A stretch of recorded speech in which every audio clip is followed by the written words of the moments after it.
I thank and congratulate Sitra and also felicitate on this 40 years of contributions and service. When somebody turns from 40 to 50, that journey is very special. But that's the time you innovate and become even more mature. And I wish Sitra such a growth profile. As I said, it's a great opportunity to be here today. Let me share with you some of our experience that designing an innovative landscape, and I present as an Indian lesson. I have learned in my life more from my failures than from my successes. Therefore, the lessons usually are obtained from failures and not so much from successes. My friend was mentioning about the denominator problems of India and China. To me, let us convert that into a numerator advantage. What I present here today, designing a landscape. I am very careful. I don't believe innovation can be designed. It has to happen. But the landscape for the innovation is what that we are trying to set up here. And what we like to present here is essentially the inherent challenges associated with designing a landscape for innovation in any environment. We have to correctly reference the purpose of the innovation. Innovation itself is not an end. It has a purpose. And the purpose has to be referenced to the social context of the development and the use for which that innovation would be put at the end. So the designing and developing the right-sized ecology for a self-sustaining innovation is by itself is a challenge. That innovation must be owned by the society, must not just be owned by the innovator. So how do we get that self-sustainability? So the landscaping and designing of the entire chain of the innovation management, in my opinion, has to take into account the cultural DNA of the society. We could talk about Japan, India, China. They share the same continent, but the cultures are very different. They are actually in the XYZ axis of a coordinate. And therefore, that emanates from the cultural DNA of the society and the socio-political environment by which the development process needs to be achieved, especially the knowledge block.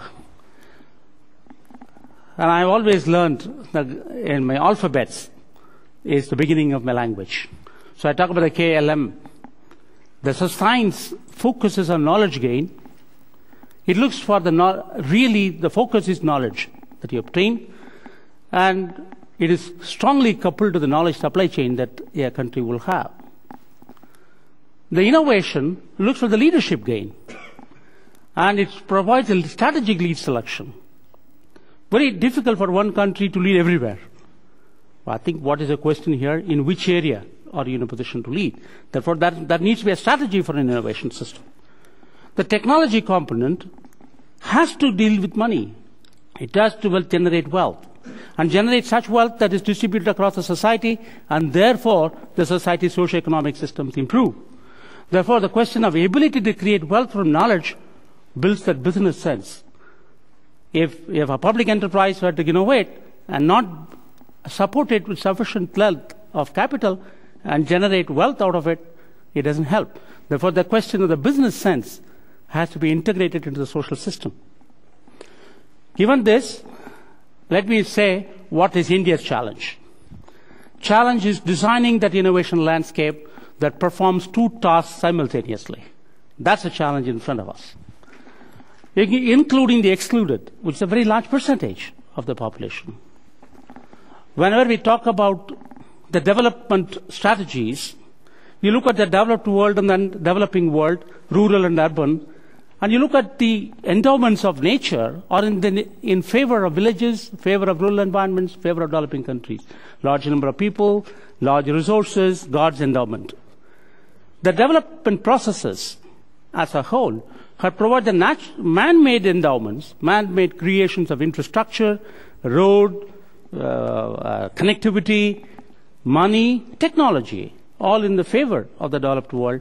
And therefore, the question that is being asked today is technology serving the needs of the whole society or a portion.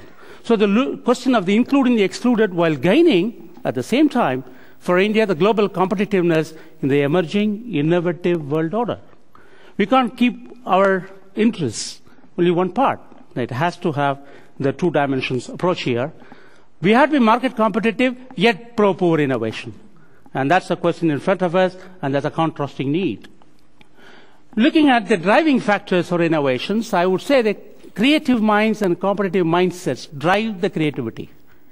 As long as there are human beings around, they will think differently. You can't stop them. Even government cannot stop them.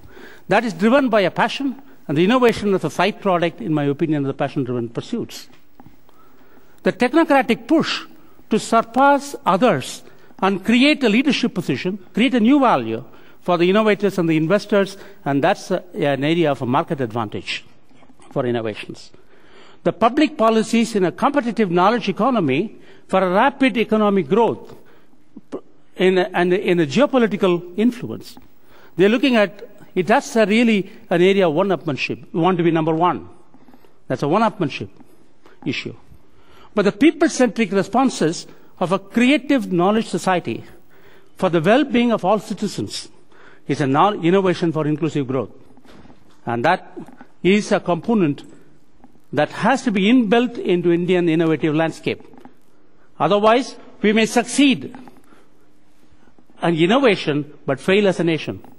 And therefore, it is necessary for us to succeed as a nation even if we fail in the innovation component. So the question that we have here is an innovation landscape and the financing systems. For each block, we can't have one model. The question here, the inherent creativity, which drives a personal passion, supported by public funds. And I said innovation is a side product as far as this pursuit is concerned. Innovation infrastructure, through planned and strategic interventions, has to have a public-private partnership, where the private sector ability to drive the innovation to its purpose has to be being built into the system. Innovation for global competition, where we talk about the high-growth economies with large social security system, high per capita nations, you can have a private sector driving the innovation totally. And that fits that model. Integrated infrastructure for people-centric innovation landscape with the goal of including the excluded has to have a very strong component where it's not just a techno-innovation, but techno-social innovation. And such a techno-social innovation that would need and meet the needs of 4 billion citizens of the world. And that has to be done. And that cannot be done by a single nation, perhaps done by a global partnership. And that's all about, in my opinion, that Citra's innovation system attracts me today. Given these challenges and opportunities for India, looking at the world order of the innovations in general, looking at the challenges that we need to have the correct design of this innovation landscape, meeting two ends at the same time, including the excluded and being competitive at the same time. Overcoming a cultural mindset. We have a huge mindset in this country of linking innovation to wealth generation. Religion doesn't permit that. Knowledge has to be shared. Now, right balancing of the dual priority of the innovation-led faster and inclusive growth in a rapidly changing economic environment. We can't afford to miss the bus as a nation. So the self-sustainability of the techno-social innovation paradigm is an important issue for a large society with 1 billion population. And the opportunity that we have, we call about demographic dividend. The average age of India is 29.8 with a 1 billion population. And the 15 to 20 year age group is a huge contribution. And that is a global wealth and a global capital. And the pluralism that provides a fertile ground for innovations. In my country, I go and tell, my name is Ramasami, they'll say, prove it. They'll question that my name is Ramasami. So that nothing is taken for granted. So that is a question of the pluralism that provides that opportunity here. The emerging world economic order for innovation-linked competitiveness and an open innovative environment that is emerging in the world today, which was not the case 10 years ago. It was 10 years ago when the innovation environment was closed. Today you're looking at an open innovative environment where global partnerships are chosen realities in chosen paths. to serve the needs of the needy, not just India, but the world at large, to build a viable global innovation partnership for tapping what I consider the untapped potentials that exist at the bottom of the pyramid. Looking at the leakages that you require, of course you require human capacity. I'm not talking about just competence, it's beyond. Looking at the resource supply, institutional mechanisms, the PPPs for the demand absorption, and of course the political will and the government policy supports that go with it. Recognizing the need of this process, recognizing that there is an opportunity for this country because of the demographic dividend, we are looking at a supply chain management for talent and innovation infrastructure. It's a human beings who innovate, not the systems which innovate. So how do we attract youth to science? We're setting up a new program, which is a 2007-12 work program. It's called Innovation for Science Pursuit for Inspired Research, which is called INSPIRE. We are looking at a program. We are going to take 1 million young people in the age of 10 to 15 and give them the chocolate money and attract them to science and innovation. We're looking at a possibility to take top 1% of the school-leaving children at the age of 15 and set up a summer camp, the Linda reversed. The number of them in 5 years are looking at 250,000 people in 100 locations. An assured opportunity for proven talent force.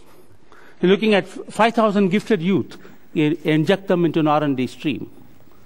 The retention of talents in public funded research will have to be done by building an absorption capacity in the private sector to build this process up. Of course, our resource investments are very low. Returns per dollar invested in science will be quite high. But our investment itself is low. We have other priorities, social health care, and so many issues. However, the nation has decided that they will increase the budget line for science and technology by 4 times minimum, and there are departments like mine which got 7 times higher. The reason as to why it's 400%, because the investment in strategic sector, where the defense is not being raised as much as in non-strategic sector as ours. On ours will go up by 7 times. Looking at the growth rate, actually our investment today is 0.83% of the GDP, with 0.6% from the public sector and 0.23% from the private sector. And the question here, how do we raise it to 1.3% by 2012, and maybe 2% in the course of time? When we look at this innovation landscape, we should remember that we have to have a sufficient support system for the global order of technocratic push for innovation. The innovation is pushed by technocratic push in the system. And we need to have a support system for technocratic push for referencing the national innovation infrastructure to gain the global competitiveness. Otherwise, we'll miss the bus. At the same time, design a pro-poor innovation model for including the excluded through what we call a people-centric approach and not the technocratic push model, a social pull for techno-social innovation that serves the needs of many. In this process, what we have done, to select a sector for wealth generation, plot the total turnover of trade, the balance of trade versus the ability to create wealth and generations in the process. For various sectors, recognize those, draw a 45-degree line, find out those sectors where there is a natural trade advantage, but the innovation system is still weak. So set up such institutional mechanisms for those sectors where the natural trade advantages can be facilitated by a planned institutional support system. Now, when you look at that institutional mechanism, we are not looking at just within the boundaries of the country. Looking at the possibility to set up the network of knowledge and innovation systems across, not just let not an individual scientist solve all the problems of India all alone. Look at networking systems. And the strategic global alliances, building the technology synergies, where they are partnering equally with nations with common goals to generate wealth and values for both. Looking at the technology acquisition in areas of need, if that is necessary. Looking at the PPP models and the grassroots innovation systems through public funds and market linkages through what we call, we get the grassroots innovator to innovate, but they don't know how to market. Bring the private sector to provide the market linkage under the corporate social responsibility to build this product paths up. This is a very personal prejudice, and I sincerely desire that it is challenged by all of you. I try to correlate the innovative potential of an individual human being with the kind of an educational standards, educational levels, in the way that we define education today in the school and literacy. And I believe that it goes through a parabola. When the mind is not conditioned through our education systems, they still innovate. And when we reach a certain level of conditioning, our innovation ability goes down with education. And you go to the critical level, then it starts going up again. Therefore, what we are looking at, a possibility to work at both ends. Not at the levels of Ramasami who have the moderate level of education, but look at the people who are on either end of the education system. And in this process, we have set up 4 models. I'll go through it quickly. The question of a new Millennium Indian Technology Leadership Initiative model, which is completely innovation-driven, and that's a PPP model for global referencing. I'll give you some examples of a venture fund support system with an equity participation to build an innovation infrastructure, because investor asymmetry in India is very high. The inventor thinks the investor is stupid, that he's not making investments in that invention, but the investor is saying these inventors are over-optimistic, it won't work anyway. So find a way of bringing that partnership together by providing a technology venture fund support system. Grassroots innovation, we set up a national innovation foundation where about 250,000 grassroots innovators are linked. They have not gone to schools the way that I have gone through. But I'm going to show you some examples of what they have been able to innovate, because the innovativeness is a character of a human endeavor. It exists in all of us. The National Innovation Project, we are looking at the global benchmarking and put a technocratic push in the process further. I'll give you some very quick examples. We launched 5 years ago a new Millennium Initiative. We have 42 well-structured projects. We have about 287 partners. We're about a public-private partnership, and more than 1,500 scientists of the country are working together, drawn from both public and private. And I'm not going to go into the details. We have been able to generate, design a computer which is 10,000 rupees worth, to $100 worth, $120 worth. We have with the kind of facility, and that's an innovation that can have a market space which is larger. We have been able to generate world-class software. BioSuit, again, is a part of the PPP model, which if it had been generated elsewhere, it would have costed the company at least 6 times larger than what it did. And that's the advantage. This is an area which I put it for a commercial break for myself, because I worked with leather. Leather processing world over is using chemical processing of a biological material and producing a copious amount of waste. Here what we're talking about, remove all the chemicals of leather making. Use biological methods, and it has been possible, and that's a paradigm change for the world at large. Today we have more than 50 international patents emanating from this program, and that project is on, and the moving caravan will move on. There's another program. There is a venture capital support system that we provide for a case of a public-private partnership. Primarily what has come out of it is the ability to generate vaccines from this national innovative order, supported by this venture capital process, has today brought down the actual cost of vaccination by 4 times. They are in the marketplace. That's a battery-operated car. Of course, looks too small. This is an energy movement program. But I'm going to share with you limited number of those grassroots innovations, which I call pro-poor innovations for inclusive growth. It's an interesting experience. I'll show you. This is a generator which generates electricity, but operated by bullock.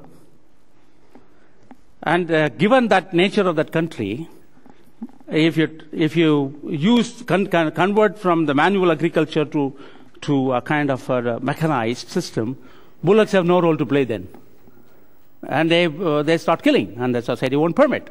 Now here is a way to make them get them to do a generation of electricity, and the total cost of this device, what they have been able to do, is less than 100,000 rupees. It was done by a person who had never gone to school. And here is another one, innovative cotton stripper. And this has been designed by an individual innovator. And it turns out that we gave him a grant of 500,000 rupees. Now this is in marketplace, which the total capital of the gain, the turnover of this was $2.5 million last year. Designed by a grassroots innovator. Here is a turbine system, a grassroots innovations design. When you have a certain wind velocity, which is lower than the threshold, you don't get electricity generating. So what has been done by this individual is to adjust the clearance in the governor, and such that even at 20% lower velocity, you can still generate electricity, done by a grassroots innovator. You have firefighting robot by a man who had not gone to college. And this is a 250,000 people involvement, a social movement for innovation system. So the lessons learned from the ongoing innovation system is we need to scale up and set up a global partnership for linking innovation to the investor with risk capital for global marketing, equity funding for technology ventures, and of course small incremental innovations for inclusive growth is a necessary component of an Indian enterprise, innovation enterprise, and then designing the landscape needs country-specific innovations. So we need to have innovation for innovation itself. So we have to spot, select, source risky, and establish risk reduction protocols by various mechanisms, both public-private partnership issues, translational research, and of course, set up a partner knowledge infrastructure in creating an ambition, a sustainable ambience for innovation flow. We are setting up a national innovation project as a project in the country that is primarily to journey of the mind to market involving these ideas of wealth generation. We are looking at the dualism of the viable. In India, we have a good S&T base, but lots of people who still don't have the development choices. And that's not correct. So the scientists otherwise become irrelevant as far as they are concerned. An innovation that does not address the development choice of people is irrelevant as far as that community is concerned. So we're looking at the possibility to provide that ecosystem that will provide the linkages with both. Basically, we have a reasonable education infrastructure. We have a numerator advantage as far as this is concerned. We have a reasonable research infrastructure, but a very thin innovation infrastructure, because the knowledge and finance systems are not properly coupled. And that's what we're trying to build up in this process. And our technology infrastructure needs to back innovation infrastructure. At the moment, it is not doing adequately. So the designing this and sizing this innovation infrastructure is primarily to provide an opportunity for increasing the private innovation effort and improve the impact of the public-funded R&D through a fostered, incentivized collaboration. The public support to private effort on innovation that needs to spill into returns for both social and public goods. And that's the basic concept on which we are building this process. And let me say, the public support for private innovation effort for inclusive innovation. So primarily, we have set up several models. We have set up something called the Global Innovation and Technology Alliance with the Confederation of Indian Industry. So it's essentially a process through which we can get a global experience and benchmark practices in the system to build the technocratic push. And it has a number of program objectives to increase the innovative activities by private enterprises, increase the commercialization, and of course, increase the inclusive activities of proper and innovative collaborations. Primarily, we are looking at the policy implementation plan, both the human resource, technology development, promotion, and industrial R&D, which are written in fine print and not purposely. Then looking at doing things together is our methodology of doing. Looking at networking of knowledge centers for excellence, building the strength of the PPP systems in funding, expertise sharing, even industry's participation in research, not necessarily in funding, but in absorbing the innovation is sufficient in our environment. And therefore, in creating an adaptation and absorption system for viable and sustainable and gainful innovation system, we are looking at the pro-poor innovation system, as I said before.